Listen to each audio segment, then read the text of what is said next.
Hey, thanks for joining me. When I started this channel, one of the nicer things about when I started it is that for the most part, everything I was looking at when I first started was just all the coolest stuff and the earliest stuff that I always wanted to show. And I knew everything by heart. Like, because I'd looked at them so many times, all the early Jim Lee X-Men issues, X-Force number 1 through 4, 5, 6, 7, the McFarlane Spider-Mans, the early Image comics, all the Wildcats and Cyberforce. Like, I had looked through those so many times. All I had to do was put the comic down in front of me and I'd start talking, because that's mostly what I do. I clearly, obviously, don't go off a script or anything like that. But I just sit down and start talking. And it gets harder to do the longer I go, because I kind of burn through all the material that I have looked at and know intimately. And that is why sometimes here and there I'll recycle something I've already looked at. Hence this book right here. I looked at this 3 years ago, and you know what? Why not look at it? And boy, if there's ever anything I own that I am intimately familiar with in terms of having flipped through it a quadrillion times, it's this damn book. This was one of my most precious things to me that I knew that I needed to get when I was a younger kid and wanting to, I wanted to draw comics when I got older and I needed to learn. And, there was no internet. I lived in a small town, so I wasn't surrounded by art stores.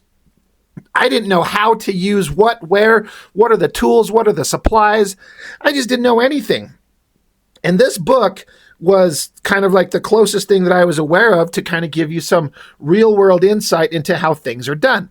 And so I found it. I don't even remember where I found it. It's been so long. I don't even know anymore. This is my original copy. It's a little beat up, but it's kind of holding together pretty well, all things considered. What's funny is that this was made the year I was born too. And, that is rapidly approaching half a century ago. So it's really wild. It's really sickening to know that I'm that old. But so, I got a lot of people who watch my channel who are artists, and I assume most of you have probably seen this thing yourself and are aware of what it is and what's in it.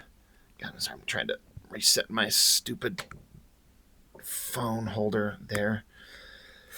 Such a shitty operation I got going on here. But yeah, most artists I would imagine have heard of this, and most of you probably have seen it and own it. But so I know it's probably a little bit less interesting to people who just read comics, because people who read them, not necessarily like some of us creators, like who gives a shit about how to draw them. But I like this stuff. And like I said, I am very intimately familiar with all the stuff in this. So I just thought we'd kind of flip through it kind of quickly again. See what's in there. How to Draw Comics the Marvel Way by Stan Lee and John Buscema. But yeah, copyright 1978. So I guess they published it in 78. I was mentioning 77 because right here, Stan Lee wrote the preface to this in 77. So, close enough. But this shows all kinds of stuff that, like I was saying, if, back when I was wanting to learn how to draw comics, which was literally in the early 90s, right when Image Comics it was getting going, I was like, I want to do this. I didn't know what the exact tools were. I was using crappy, just number 2 pencils, which is number 2 pencil is fine, but I was drawing on cheap copy, like printer paper, inking with like Bic pens, because it's all I had and it's all I knew. I would go to an art supply, not an art supply store, but an office supply store, and I'd find what I thought were high quality pens, but they kind of were, but they're just for writing. They're not for drawing. What did I know? There weren't like art pens. Like I've got, things like this that I use, these Tombow pens, and all manner of different kind of ink brushes. Like a lot of these didn't exist and I didn't even know about them. So again, as a young artist wanting to learn how to do this stuff, this was critical. And then just from an artistic perspective, just this basic drawing, like in terms of a artist, especially a young kid who wants to draw, superheroes punching monsters or something like that. Drawing a guy sitting at an art desk just sounds so boring. But you look at that and you just like, wow, if you know anything, the skill involved in that is so good. And of course, with the artists we got here, all the art that's created for the book. There's a lot of art that's printed that's pulled from other actual comics from different artists, but all the art created for the book from John Buscema, it's so good. All the detail on the chair, the desk, jar of water, the jar with all the brushes sitting upright, the T-squares and right angles, and the lamp. I literally have all of this stuff sitting right in front of me. They talk about the tools of the trade. So right here, pencils. Let me see, I can demonstrate pencils. I've got my regular wood pencil and then the blue erasable colored pencil that I do all my basic underdrawing sketches with. Got those as far as pencils. And then the ink pens. Well, this is the holder. I don't actually have the regular tip in it. It actually snapped on me and I haven't replaced it. But, an ink pen like that, or let me find, God damn it, where's the good one? Out of the 4 I pull, it's the last one. There's one like this, which I don't use that much. It's a little bit different. And then brushes. I've got brushes to ink with, just like that, just like they list. Erasers. I've got a whole pile of them sitting right here next to me. You got your kneaded eraser and your kind of rubber eraser and several other types. Got a bunch of erasers sitting right here. Bottle of ink right there. That's my stuff. Triangle right there. I've got several. If I could get a grip on them. Yep, right here. Got those bad boys. A glass of thing for water. I got that sitting next to me. Rulers and T-squares. I've got those. I don't use a drawing board. I mean, I've got an angled desk to use. I don't know why I would want a drawing board. And they talk about push pins to push into the board to hold it up. I don't do any of that. Ink compass. Fuck that. Rags. I've got paper towels and stuff. So yeah, all these tools. A lot of people move into digital and that type of stuff, but I like to draw on paper. I am a guy who just wants to draw his art on physical paper, just the same way that all the artists that I grew up idolizing, watching all my favorite guys, the Jim Lees and Mark Silvestris and Todd McFarlane's, all drawing on paper with ink. That's what I want to do. And I'm not ever going to move into digital. Not interested. But yeah, the book, it breaks down kind of the basics. It kind of shows you, here's a comic page, and this is called a splash, and these are the credits, and these are the indicia, and all this stuff, dialogue balloons. Just kind of breaks it all down. Talks about close-ups and medium shots and long shots or panoramic shots, bird's eye views, worm's eye views, silhouettes. Just goes over the basics. And when I got this, again, I was an early teenager. Some of this I understood to a point, but then a lot of it, this was how you kind of learn. And then, of course, there was parts of this that, as a kid, I'm like, oh my God, they're showing me how to draw like apples and umbrellas and baseballs and cubes and cylinders. This is boring. I want to draw superheroic guys punching monsters. But maturity is realizing you have to learn how to draw all of this shit. You have to know the basics before you can move on to superheroic figures and doing the fun stuff. Learning how to draw a revolver and,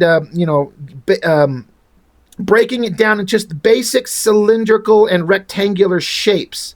Same thing with the car. You got to learn how to do it in perspective to get it to look physically right. Same thing with the plane, cylinder shapes. Like, vehicles are so hard. It is not anything I enjoy doing at all. And then it talks about how you learn to construct a figure, which we'll get into in greater detail later on in the book. They do take those basic shapes, like cubes, rectangles, spheres, cylinders, and showing how you just put a basic shadow on one side, and it instantly gives it a little bit of it feels more solid and form, has depth, roundness, mass, just by a simple shadow shape on one side. This is all basic stuff. Like when I was in art class in junior high and high school, this is the basic stuff that they teach you.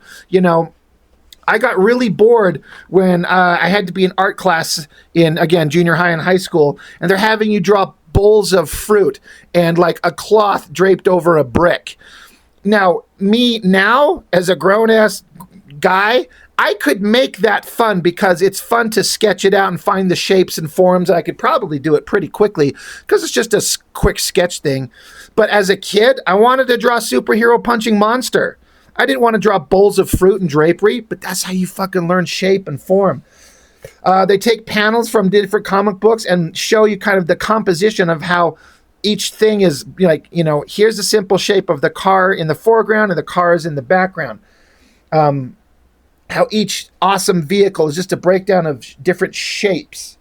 You know, just keeping it pretty simple and basic.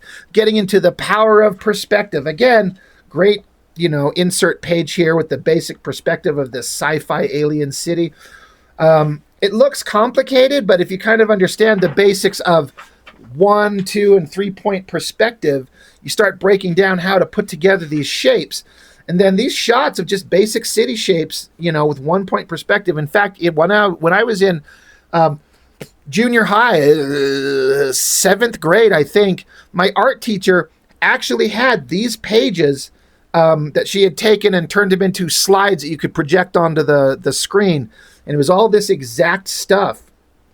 And it kind of seems complicated, but when you learn the basics of how to break it down, it suddenly starts getting a little bit easier. But, you know, I by no means am an expert on any of this. There's an interesting kind of explanation of, there's a basic 1-point perspective shot of an apartment, like a room in a building. But you can take that same shot, elevate it, look down at it, and get a lot more shot choices and drama and interesting kind of ability to put details in the background. And then breaking down how to, like, you could take a circle, if you put a cube around it and connect the corners, you can find the center of the circle. You could do the same thing when it's in perspective, like going away from you at an angle, just same thing. If you know, how you can make a square and put a circle inside, and that's how you break down to make a tire. Basic cube shapes, how to take lines going in a certain direction. And then if you kind of connect the lines, you can break it apart into even sections, all in proper perspective. This stuff was confusing, and some of it I'm still struggling to figure out how to do it exactly right. And a lot of people use digital tools these days. You could just go, hey, here's a square, here's a circle, here's a cylinder. It does in perspective, and then you just kind of trace off that shape. And you don't have to figure it out on your own. And I don't want to say it's a cheat. It's a tool to use. But since I don't do anything digitally, this is still some stuff that's somewhat of a struggle to kind of understand. But there we go. Here we get into it. Let's study the figure. Love the drawing. Just a basic pencil drawing with the kind of the underdrawing, like the skeletal kind of gesture lines that are in there. Love this type of stuff. But they break down the figure. Like, it's a superheroic male figure is going to be a certain height, taller than kind of your normal average human, because we want to make human figures, male and female, look a little bit taller and more dramatic and more imposing. Because honestly, if you draw just a regular human figure, he looks fine, he looks real, but you want your superheroes to be bigger, heavier, weightier, a little taller, a little bit more powerful. They show this simple, basic, perfectly acceptable drawing of Dr. Doom, but then, like, flare his arms, flare his cape, spread his legs apart, have his little dress, like, moving more dramatically. Little subtle things like that give the character more power and weight and drama. Basic round cylindrical shapes, you can make the Thing, and almost the same basic shape, you turn it into Wilson Fisk. This stuff was also, like, interesting as a kid, and I stared at this stuff. Love that shot of Thor. Let's draw the figure. And this is the thing that was most important and interesting and relevant to me. And I stared at these in this section so much. This figure drawing. And I still essentially construct every figure that I draw in the same basic construction, like the upper body bubble and then the little lower body bubble. And then just kind of connecting everything with little, like, here's your upper leg, join at the knee, there's your foot. I still essentially construct my figures this same way. I have moved on a little bit from this very specific stick figure-ish design into something else that's coming up in the book a little bit later. But this is a great way to just, all you're worrying about when you're doing these stick figures is gesture. How do you want this character running or moving or getting impacted or winding up a punch or standing there holding a cane looking kind of pretentious or powerful or whatever it might be. The little subtle gesture of the bent leg there, the hand on the hip. You're just worried about gesture at this stage. Then it's showing how you can take that same basic stick figure and then start constructing cylindrical shapes around it. Now, this is the stuff that I definitely still do to this day. I do these cylindrical shapes and round off the end and leave the kind of open area where the knee or the elbow joint is. I still construct everything that I draw in the same basic manner. I learned it from here. But then everyone kind of develops their own technique. Honestly, the only thing that matters is the end result. However you get there, if it's solid, if it's powerful, it's dynamic, it's relatively based in some kind of grounded understanding of human anatomy. It doesn't have to be photorealistic. That's the last thing not the last thing, but photorealism is not the end-all be-all of comic art, but you do have to understand how it works before you can distort it. But this stuff, this kind of sketchy, where you're just kind of scribbling it, it's kind of throwing down these rough shapes, this is more like what I do anymore. And it's just funner. And I feel like my art always looks best at this sketchy stage. And whenever I go to finish it into tight pencils and tight inks, I lose something. The energy and the randomness and the unknown kind of quality that exists in a sketchy figure like this just evaporates once you finish it into a final drawing. But that's also something that only an artist would probably see about their own work. I really like these shots. I honestly like the top two a little bit more than the bottom drawing. And the only thing that's kind of stopping me from liking the bottom drawing, I mean, it's a fabulous figure constructed flawlessly, but the design, the attire, the look of her is very dated with the hairstyle and then the like the grandma underwear that she's wearing. Of course, I'm coming from being as a kid in the 90s. At that point, this exact drawing, she'd be wearing thong underwear. Her ass cheeks would be showing everywhere, just a little whale tail underwear coming out the top. So it looks kind of old school in its presentation, and that's just irrelevant. But these rough sketches of the figure, especially this one, and how he kind of gets the form of the ass cheeks in there all coming together, it looks so fantastic. I think it looks just great. Love this stuff. This shot of Namor, I've seen multiple artists ink this in different art styles. For some reason, that was getting passed around to some inkers a while ago. I've seen Scott Williams ink this, and it looked incredible. I thought it looked so neat. A lot of different neat ways to interpret that thing. But yeah, now they're going to talk about the name of the game is action. So taking the ability to do these sketches and these figure drawings, how do you get into an action, an energetic, moving shot? You know, you want to have a guy running and punching. That's a Rob Liefeld pose if I've ever seen one. But it's just all like this basic gestural sketch. You know, it's your head, and then you just get the swooping line, the curve of the body, and then the arm coming down for the punch, getting the other one in the background. It's just a few couple of like 3 or 4 lines to get the energy in the sketch, the stick figure drawing. That's what you want to go for in the stick figure part, is the energy before you move on to finishing it. All these ideas of how to move this figure in different dynamic poses. Get that energy and get the motion, get the body language into these figures. There's a guy running, but then you can lean him forward and make his arms more flared and dynamic and powerful. There's a guy getting punched, but look at the other one, much more energy to it. It makes perfect sense. And now this all is applicable to specific kind of comics. If you're doing superhero comics, you want big, exciting action. Something simple like these drawings, you know, the first examples, there's nothing wrong with them. It just depends on the story you're trying to tell and the kind of comic that you're drawing. But they're doing kind of a basic overview of superhero stuff. There's a guy standing pointing, but then look how they flare his legs out more. The hand on the hip is a little bit more dramatic. The head is tilted down a little bit more. He's beefed up to be thicker and stronger and more muscular. Same thing with all of these. It's just so interesting how a few subtle differences can make all these figures look great. I stared at all these sketches 1,000 times over trying to reproduce this exact kind of stuff in notebooks at school. I'm sitting there at school just trying to do this stuff. Love all the gestures. I love this guy sitting here. I think that one looks incredible. I love that. I like the guy. Looks like he's sitting at a table or a bar or something like that. Dig that. I like this figure here. The guy looks like he's hunched over, kind of stalking you. Really neat stuff. So talented. John Buscema is. And there it is, breaking it all down. There's your basic gestural skeletal structure, fleshing it out with some shapes and cylinders, and then just kind of refining it up to a finished drawing. And then you get Power Man. And it's awesome. Same thing with Spider-Man. Back shot, with him punching. It's so great. It's how you start from such a simple little gestural sketch and you get all these moments to get to an awesome shot of Spider-Man punching.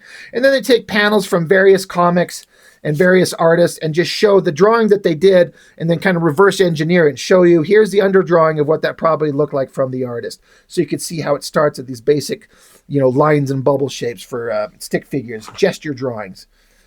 Foreshortening, the knack of drawing the figure in perspective. So it's one thing to draw your figure looking at him straight on, but say the figure, you need to be above looking down at it or low looking up.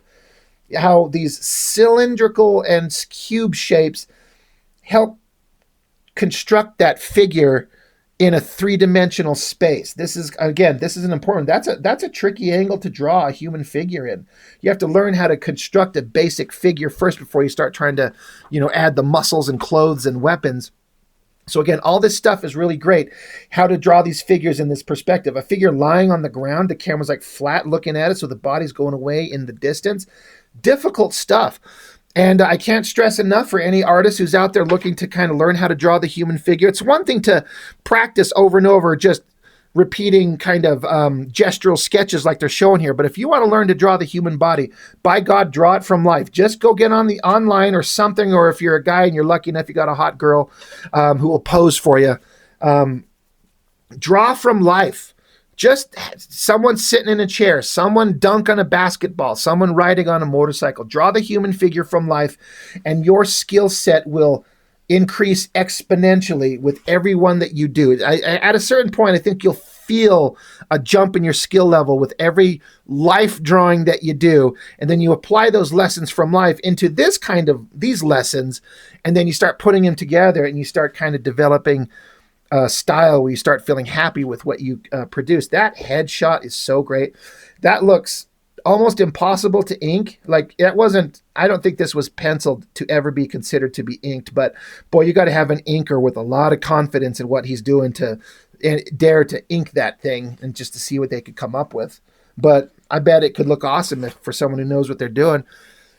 But yeah, talking about the human figure, now you just get into the facial construction. You got to break it down. You got to put eyes, nose, mouth, and all in the certain dimensions and positions with the ears and everything like that. And you got to draw the head from a low angle looking up and down and side. And then you got to learn to do the shadows on it. The face is tricky. It is hard to do. But once you kind of start figuring it out, it's like anything else. You just got to keep practicing over and over and get expressions, smiling, worried, concerned, stern, male heads, and then you got to do female heads, which will be coming up. Here's just a bunch of shots showing different kinds of expressions, and then taking those basic lessons and then turning them into weird creatures and monsters and aliens and whatever. You start having fun with some different kind of designs. I always thought that shot of Mole Man was kind of cool. That's some Kirby awesomeness.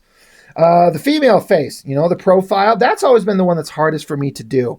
And when I'm lucky enough to kind of nail it, get the shot from the side, I kind of actually like the gesture and the kind of idea of the way the face looks in this initial sketch up here more than that one or even that one. Again, they're all great drawings. Of course they are, but just the simple kind of subtle nose and mouth gesture, a little bit sharper features, a little bit smaller and more angular than the roundness on that face. There's just something about that gestural sketch right there that I kind of like more than the rest of them below it.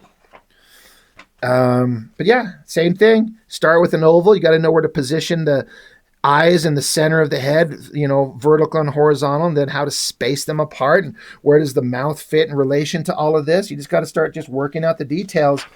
And then again, start working on expressions, different, expressive eyes, the mouth. You can get all kinds of different kind of emotions out of a face.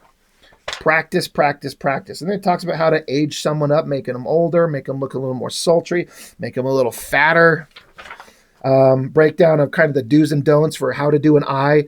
Do this, don't do that, don't do that. There's a basic way how to do a nose, but don't do certain weird things.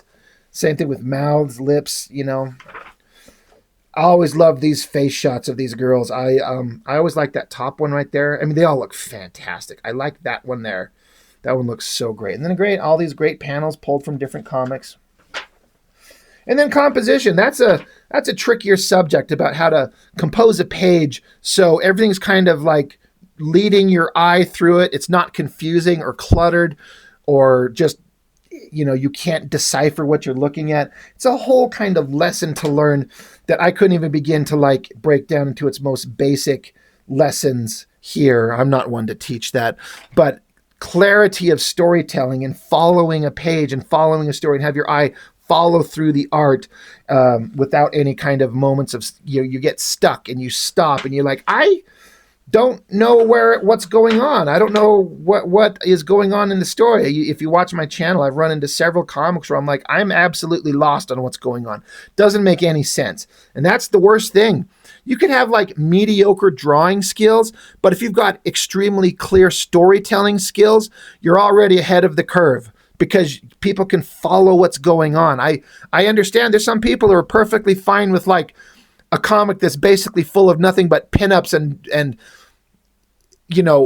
badass art, but you can't follow the story. And some people are like, I don't care. I just want a badass art. I'm like, okay, well, but you're not interested in reading comics, are you? You're not interested in reading a story. You just want a pinup book of art. And to me, that's kind of the difference. These are something I think about all the time. This basic shot of Doctor Strange walking into a room. Yeah, it's simple. You get the idea. But then if you take it, Dutch angle it, tilt it, lower the angle up. It's instantly more, there's more urgency and an impending drama. Same thing with the shot. It's just straight on. He's yelling at the phone, bitching out somebody, but change the angle, elevate it, look down on him. Dr. Doom, he's fine, but look at that dramatic shot. These exact examples have stuck with me, and I think about them all the time. This basic page of the Avengers fighting some monster. Every panel here is simple and clear, and it works, but it's not exciting. So you flip it over and see them take this energetic approach to the different shots, and it's just so much more interesting. This is that kind of unique factor that some artists just naturally have. Again, even if you're not the best artist, but if you can make a page clear with the storytelling and have it energetic and exciting, you could get away with not being a great artist technically in terms of realism. But if you could kind of follow it and it's exciting, there's Image Comics right there. They took it a little bit too far, but it still works. Same thing right here. If you've never seen these pages, same basic story. Two guys talking in a room. The storytelling is all very clear, but then the drama is heightened by changing the angles. Like, these are both panel 1s. These are both panel 2. This shot where they kind of get the angle behind the guy with the cigar as he points. So much more interesting there than that one. That's a perfectly fine drawing. It depends on the drama you're going for. This could be kind of subtle and simple, but you want to kind of have a little more intensity and urgency. That works right there. Same thing with these two panels here. This one over here looks fine, but that one, that's more intense. The elevated shot looking down, like every one of these different angles is just such an interesting kind of addition to making the story more dramatic. Draw your own comic book page, and it gets into the basics. It gives you a script of how to follow it, of what they want to see, and then it shows the artist here kind of breaking it down to basic, stick figure sketches like we've been shown in the book before. Here's how you break it down panel by panel, and then just start working out the details and come up with the final page. Again, I stared at these over and over. Another one. Spider-Man, Silver Surfer, stick figures, roughing out the figures, finished pencils. Really good stuff. And comic book cover. Kind of the same thing. Cover's a unique thing because you got a single image to tell the entire story. So it's a little bit trickier. Covers, I think, are, it's a specific skill set that not everyone has. But the best of them, a cover is what makes you pick up a comic, right? If you got a boring cover, you might just pass it by, but a dynamic, interesting cover makes you stop and go, ooh, I need to get that. The art of inking, this is another thing that, again, it's so much you could get into with the art of inking, and there's only a few pages dedicated to it because there's only so much a couple pages of text can tell you, that sometimes you just have to start working out the ideas. This whole idea of holding a ruler at an angle to ink a straight line, that is some bullshit. I have tried it. Fuck that. I will find other ways to do it than this holding your ruler at an angle and just following along the edge of it. That is horrible. Like, for the masters, like, they can do it, but my hand, like, I hold it, and then if you let your ruler wobble even a little bit, then your line just goes janky and it's all fucked up. Especially because you're inking. That's the final line. It just shows different textures you can get with dip pens and brushes, all kinds of interesting stuff. They have a panel where they talk about how you can over-render or under-render. There's kind of the basic, like what would be, from generically speaking, a basically perfectly balanced panel with line weights and all that type of stuff to make it look clear. And then they take the same drawing and they over-render it with all these extra lines all over the place. It just kind of clutter it up. And by the same token, by the end, on the next page over here, God, if I could turn the page, jeez. They under-render it. There's no line weights, and it's kind of light, and there's not as much kind of visual weight to it because the inks aren't as heavy as they were on the initial one. That's kind of like, this is the proper way to do it. I will say the lighter version, that could actually work if you're working with a colorist who could kind of add some depth to it. This kind of open line drawing kind of would work, and there are versions of over-rendering the shit out of it that can work. Go look at Stephen Platt stuff, you know. There's kind of this is just kind of like basic level stuff, and you can take things that they're saying don't ever do this or don't ever do that and do a version of it and find a way to make it work just fine. But you have to understand the basics before you try to do all that type of stuff. And then just more inking and composition type stuff, showing where heavy shadows are. You know, like I said, I stared at this thing so much as a kid, just like dying to get good, and I feel like I never really did, and I'm still to this day, I'm like, when will I get good? I mean, I'm okay. I do my own thing, and I'm just like, I'm not worried about, like, can I get good enough so Marvel can hire me? I'm just only worried about drawing my own stupid shit, and that's the only thing I'm concerned about at this point in my life. I'm just making my comics. So if you're a creator out there, make your books. Like, get drawing, get creative, make your stuff. Stop sitting around and thinking about it, worrying about it. Stop getting notebooks and lore building and writing on all the characters and the backstory. Just start making a comic book, my guys. Just go. And you'll be happy that you did. You can figure out stuff on the way as you go. But create. Make, produce, make stuff. It's so fun. And when you get one done and you can show people, and you can be like, hey, look what I did. I made a comic book. This is awesome. People will be like, that's awesome, dude. And then meanwhile, you're going to run into people like, yeah, I'm going to make a comic book. I've been working on the backstory for years. I'm going to get it going soon. It's going to be 100 issues long. And you're like, have you drawn one page? Well, no. Like, yeah, I don't fucking care. I don't care about this brilliant idea that's in your head. Show me something when you've actually made it. So any of you creators out there and you're still kind of on the fence and you kind of want to do it, but you're not sure, just go make it, guys. Just start. It'll be fun. So anyway, that's all I got for this one. I really appreciate you watching my channel. It means a lot to me. And I'll see you next time.